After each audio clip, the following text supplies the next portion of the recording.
Rahim үй ta'lim туралы айта кете турган болсок, Алла Таала Кур'ан-ы Каримде айтат: "Вазкурна ма ютла фи буютикунна мин аятиллахи вал хикма. Инналлаха кана латифан хабира. Инналлаха кана латифан хабира." Алла Субхану ва Таала айтат: "Эскерткин үйүндө окулган аяттар, яни үйүндө аят окулуш керек экен, ол хикма хадис. Үйдө аяты карим хадис окулуп туруш керек экен. Сиз биз үчүн, ар бир мусулман үчүн фарз айн үйүндө талим этиш.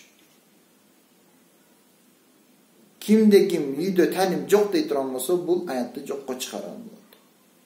Ошон үчүн үй талимди өтүш керек. Сөзсүз өтөлү барыбыз. Алла Субхану ва Тааlanын Кур'ан-ы Каримдин аяттары жана Пайгамбар саллаллаху алейхи ва саллям hadis şeriflerini okulup duralım. En az degende 5 minut.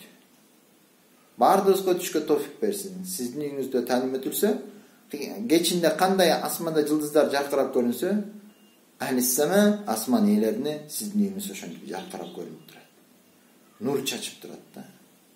Oşun üçün uy talimdi bardızga sütölü inşallah.